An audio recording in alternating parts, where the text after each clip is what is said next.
Welcome to Wider View, the program that provides perspectives on the news outside the narrow confines of the mainstream media. I'm your host, Charles Dunaway. I'm very pleased to have as my guest today Margaret Kimberly. Margaret has been the editor and senior columnist for Black Agenda Report since its inception in 1979. Her work has appeared in the Dallas Morning News, the Chicago Defender, and on websites such as Alternet, Counterpunch, and Eurasia Review. Margaret is also on the coordinating committee of the Black Alliance for Peace and the Coalition Against U.S. Foreign Military Bases. She joined me by Skype from New York. So, Margaret, you're on the coordinating committee for the Coalition Against U.S. Foreign Military Bases. Can you tell us about the goals of this group and what drew you to this particular cause? Well, I serve in a couple of organizations that are very concerned about U.S. interventions. I'm affiliated with the United National Anti-War Coalition. I'm on the coordinating committee. I'm also on the coordinating committee of Black Alliance for Peace. Both of those groups work in coalition with others. We've held conferences, one about a year ago in Baltimore and in Dublin, Ireland last fall, and we're dedicated to closing down U.S. military bases and NATO bases around the world. The United States has, depending on how you count them, they're full-fledged bases. There are some facilities they called lily pads or drone bases. So it's between 800 and 1,000 U.S. military facilities outside of the United States in more than 100 countries. And this is a terrible thing for many different reasons. This means that the United States is a full-fledged empire. And you cannot have that kind of military muscle around the world and also have democracy. So the United States is bent on controlling as much of the world as it possibly can. All these military facilities are polluting. The U.S. Defense Department is the biggest polluter in the world.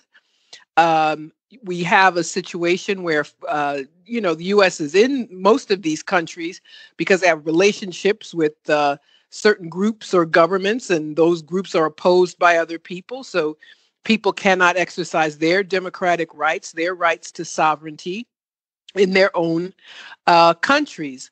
So we first want to bring attention to that fact. We want people to know that this is the case. And just to show you how different that is from the rest of the world, Russia has military facilities outside of Russia in 9 different countries. And almost all of those countries are former members of the Soviet Union. Only Vietnam and Syria are far from Russia's borders. So this country, we're always told, is such a demon and such a threat, has a minuscule military in comparison to the United States. I'm particularly concerned about Africa, the U.S. Africa Command. There are 5 different commands around the world. There's a NORTHCOM and a SOUTHCOM and a CENTCOM and a EUROCOM and an INDOPACCOM. And essentially, the U.S. has divided up the world into these, they call them areas of responsibility. But AFRICOM, the U.S. Africa Command, was formed 10 years ago now 11, October 1st, 2008. At the end of the George W. Bush administration. And really it accelerated under Obama. And almost every military on the African continent is now a junior partner of the United States. So you have U.S. soldiers, you have drone bases. A couple of years ago, there were 4 American soldiers who were killed in Niger. Even some members of Congress claimed they didn't know that there were U.S. troops in Niger. And all of the things that I mentioned, the lack of democracy, the lack of sovereignty, the stoking up of violence between factions and governments, all of these things happen with this American presence. Mm-hmm. And Black Alliance for Peace, we have a campaign, U.S. out of Africa, and we have a petition. It's tinyurl.com/shutdownAfricom. And we want people to go to that website and sign our petition. We are going to be collecting signatures at least until April 4th, which is the anniversary of Martin Luther King's assassination. So we are dedicated to bringing attention to AFRICOM, to asking the Congressional Black Caucus to take the lead and hold hearings and investigate AFRICOM, and ultimately demand that it be disbanded. Right. Well, it would seem to me, I mean, particularly given U.S. history and the history of U.S. involvement in Africa and elsewhere, that having all of these bases and also the close relationships of the U.S. military with local military in various African countries has a tremendous and negative effect on democracy in Africa and on the prospects for a government that would really support the people. Absolutely. So you have a situation where none of these countries that is now whose militaries are under the control of the United States, are they going to let their people freely decide if they want that to be the case? Every time an African leader emerges who wants to fight against United States and European influence, who wants a more socialist government, who wants sovereignty over their own resources and minerals, that person is assassinated or overthrown in a coup.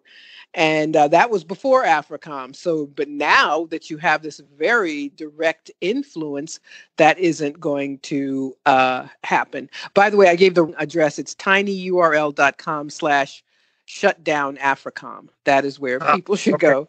Or you can just go to the change.org site and search for AFRICOM, or go on the Black Alliance for Peace website. Well, I will put links to that website and Black Alliance for Peace website in our show notes also. Okay, great. We mentioned it in passing, but even the remote possibility that President Trump might pull the U.S. out of NATO has drawn wide bipartisan condemnation. The House just voted 327 to 22 to ban Trump from exiting NATO. And we have to be honest and say that that included a great number of Democrats, since they are in the majority. Mm-hmm. Why is that? And what really should be done with NATO? Well, there's no need for NATO. NATO existed it was supposed to be the force that protected Western Europe and the United States and Canada from the Warsaw Pact countries. But the Soviet Union collapsed almost 30 years ago. The Warsaw Pact disbanded, and those weaknesses in Eastern Europe were used to encircle Russia with NATO. NATO now goes all the way up to Russia's borders. Mm-hmm. And countries that were once in the Warsaw Pact are now NATO members. So NATO is just used to attack any country that is considered a rival of the West. And they keep adding countries like tiny Montenegro. Why does Montenegro need to be in NATO? Right. And I hope to mention Venezuela, too. There was an effort to make Colombia part of NATO. It has like a partnership status, which is dangerous because NATO, an attack on one is an attack on all. So this could be considered if there's some provocation, and I'm sure that's the goal, to come up with some sort of provocation that would have Colombia attacked. Even its embassy being attacked in Caracas is what I've imagined and what others theorize could happen. So NATO is a problem. NATO was the force that overthrew Gaddafi, that destroyed Libya, that turned it into a slave trading state, that created this horrible humanitarian migration crisis that impacts Africa, that impacts European countries. NATO is used to attack Syria. So NATO is a very destructive force. We don't need it. Now, Trump says we don't need NATO, and it's interesting saying something that he says, but it's never for the same reason.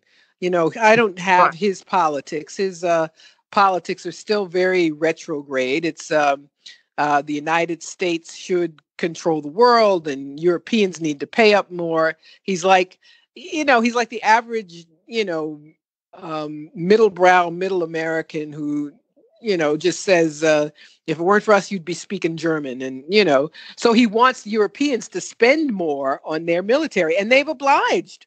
They have. My goal in getting rid of NATO is to free the world from the domination of the United States and European capitalist countries, which have caused so much damage all around the world. Absolutely. And while you mention it, I do think we should, briefly touch on Venezuela, where President Trump just named a new president, in spite of the fact that they held an election and just inaugurated their president. Apparently, Maduro was not acceptable, and Trump has now named a new president. Very few members of Congress have complained about this. Yes, I know. Tulsi Gabbard made a statement today, and she was very clear. The U.S. has no business intervening in Venezuela. But we've seen, it's so funny. All the Democrats, they claim to be in the resistance, and they say Trump is a danger and he's a fascist. And right away, we had Democratic senators like Dick Durbin of Illinois, Christopher Murphy of Connecticut, go on record that the United States should intervene in Venezuela.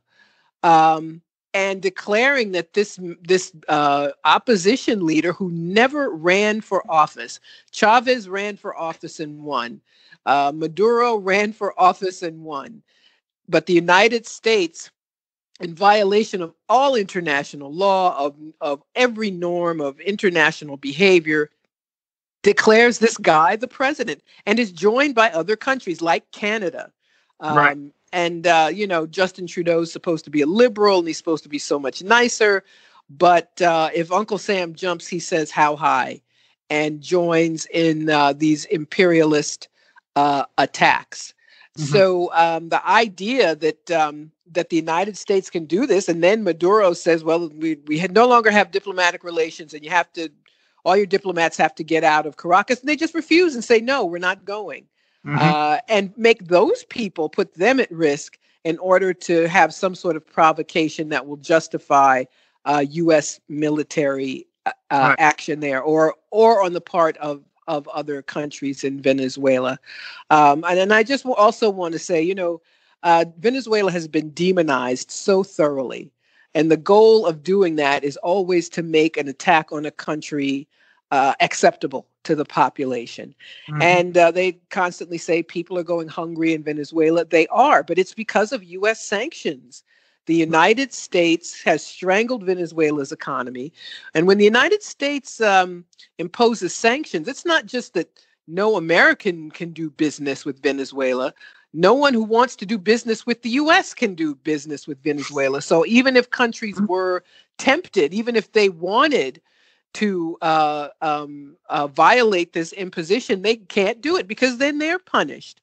So Venezuela has oil it can't sell, it can't get loans, and that's why people are hungry. So the U.S. sanctions have destroyed Venezuela's economy. Right. We don't know what they would be able to do if the U.S. would end its attack. And I think it's always important to say that when people start. It's, the United States is like somebody who breaks into someone's house and trashes the place and then says, oh, my God, what a messy house. So that's my take on Venezuela. Well, exactly. Yes, I think that's very true. And I think we have to also point out that the unilateral imposition of sanctions on another country is a violation of international law right on its face. I mean, that is not permitted under international law. It has to go through the UN. Yes, so. It's a violation of international law, and it's war. It's war by other means. Right, exactly. Well, let's shift gears a bit and come back home to the U.S., where we also have lots of things going on. A couple of things. We just finished with the last weekend, the Martin Luther King Day events, and it seemed to me to be highlighted what seems to be a widening conflict within the African American leadership over the Israel-Palestine issue. We had Angela Davis being given a humanitarian award and then denied that award because of Zionist pressure. We had Michelle Alexander putting what I thought was a very brave editorial in the New York Times about her support for Palestinian human rights. What's your take on this? Is there a split happening in the movement? Is this? Well, I don't think there's a split in the Black community. I think most Black people are to varying degrees pro-Palestinian. We are more likely to say that Israel is violating their rights, and the opinion runs the gamut from those who say Israel is an apartheid state, and I'm there, and I'm in favor of BDS, to just questioning is the occupation and Israel's treatment of the Palestinian people. So I think the masses of people are with Palestinians. The question is, are people going to be brave enough to say so? And we've seen people who have suffered. That is what Michelle Alexander makes reference to. There were two members of Congress, and AIPAC targeted them for defeat. Cynthia McKinney and another member back in the early 2000s actually lost elections because of it. There's a price to pay for being vocal in denouncing Israel or supporting Palestinians or speaking up for their rights. So the problem is whether people have the courage to speak up. I don't really think there's much of a difference of opinion in the Black community about it. Well, and there certainly are a number of radical Black leaders who have been consistent in their support for Palestinian human rights. I mean, I'm thinking of people like Jamu Baraka, right. Yourself, for example. But then there are others within the movement who I think perhaps are looking more at the Democratic Party, or or maybe it's something elections. I can't tell. Yeah, well, the Democratic Party is a huge problem for Black people. We are trapped in the Democratic Party, and it has a terrible influence on our policies, on our polity, and on our politics. We have a situation in the United States where historically one party has functioned as the white people's party, and the other is the Black people's party. And for the past 50 years or so now, it's been the Democrats who get Black votes and the Republican Party that gets mostly white votes. And our goal is always to keep that white people's party from being in power. And that is understandable. But what that does is it traps us with a party that doesn't work for our interests, that needs our votes to win, but knows that we're afraid to stop supporting them. And that's an issue with Palestine. It's an issue with so many different things. And then, of course, the Democrats have a hold not just on our votes, but on organizations like old-line civil rights organizations like the NAACP, for example. So we are all, in everything we do, de facto Democrats, no matter what the issue is. Yes, I see what you mean. I think the women's movement, to some extent, is also in a similar trap. I've noticed that with the Women's March we had out here in the West, two things that I kind of noticed. One was a rabbi in Los Angeles who wrote an open letter to the march organizers of the Los Angeles March and castigating them for allowing an Islamic woman to make a pro-Palestinian remarks, at the rally. And we had a Palestinian human rights activist here in Eugene who had her mic cut when she began to talk about boycott, divestment, and sanctions at the Women's March here.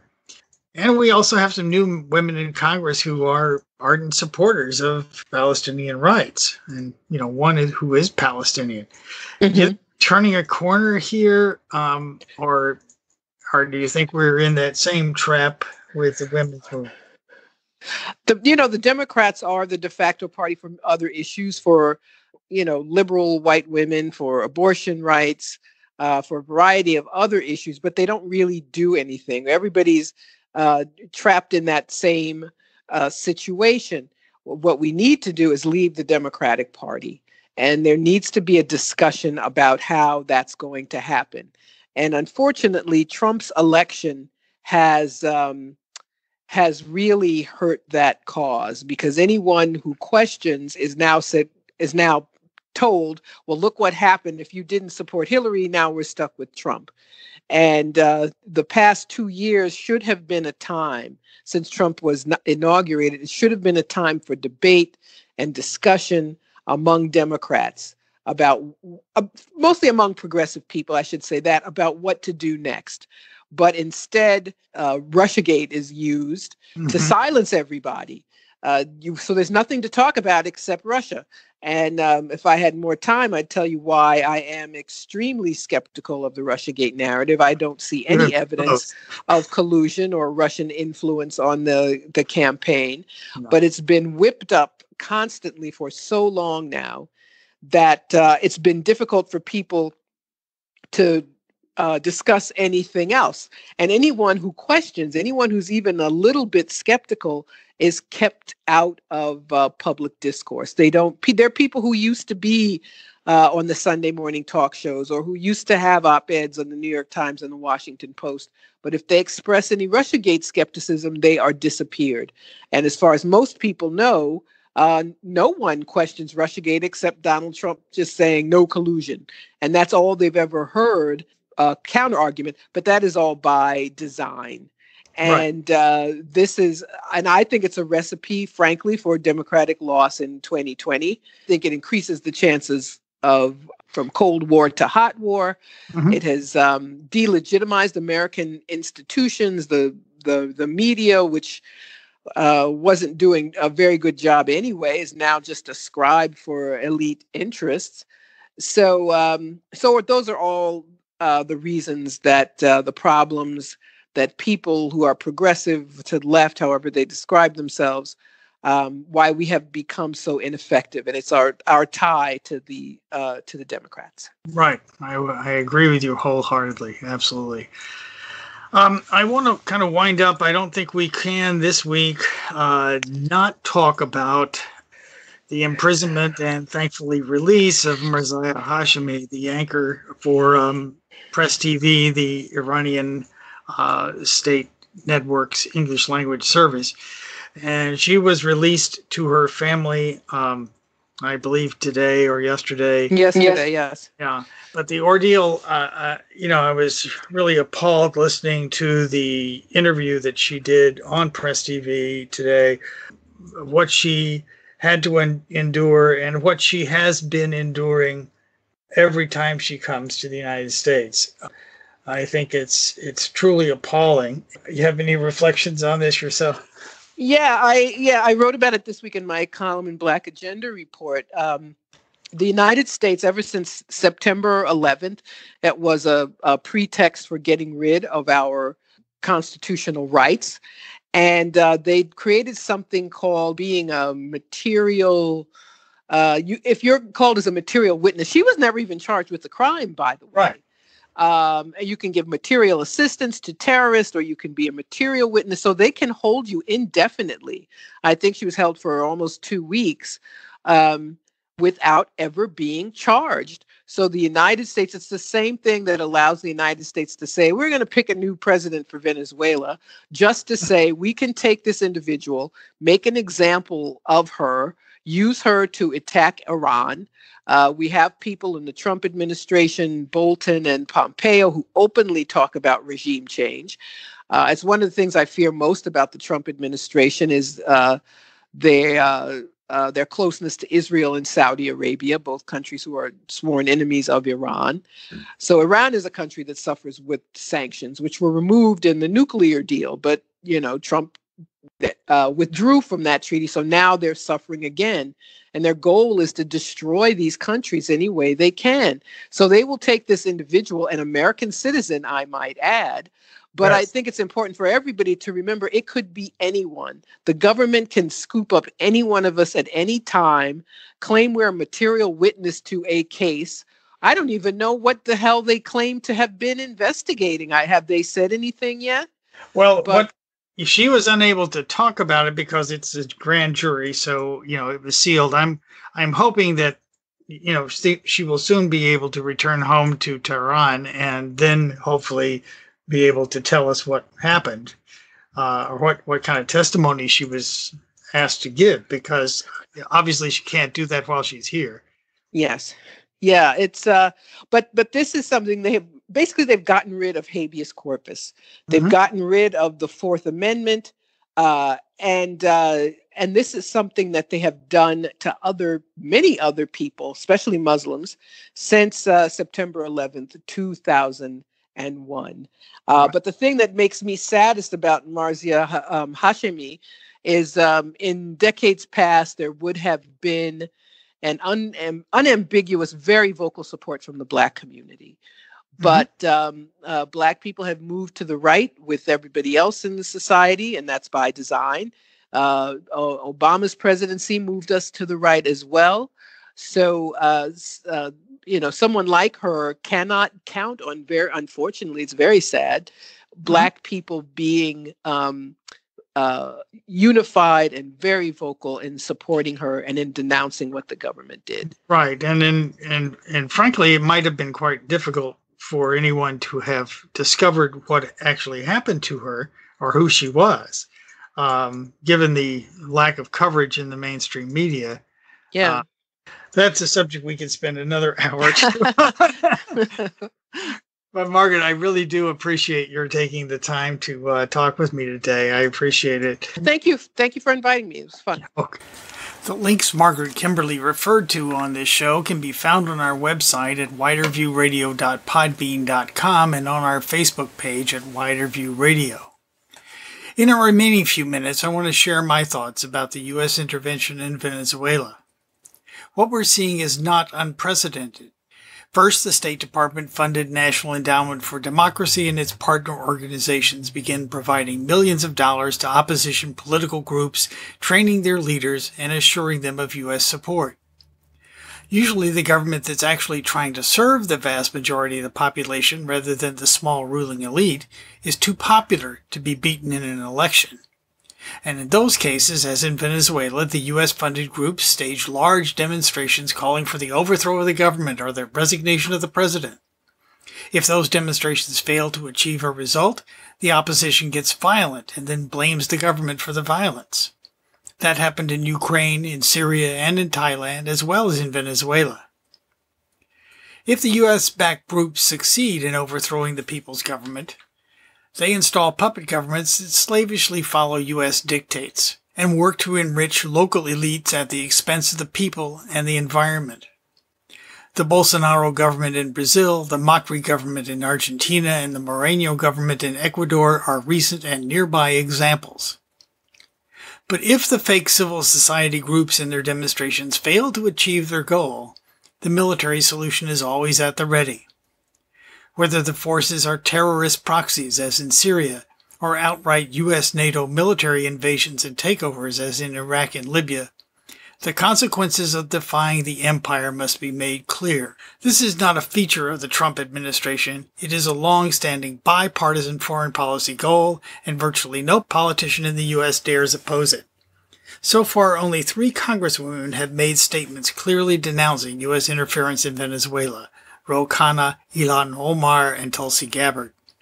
If you're among those who want the federal government to provide universal health care or free public college education or an improved infrastructure or make significant progress in arresting climate change, then you need to realize that none of these objectives can even be considered while we continue to act like an empire with military bases around the world and billions of our tax dollars going to undermine governments in other countries, and over $1 trillion of our taxes going each year to support the military that expands and controls our global empire. That's our show for this week. If you have comments and questions about what you've heard, email me at widerviewradio@gmail.com or comment on our Facebook page at Widerview Radio. I'm your host, Charles Dunaway. Thanks for listening.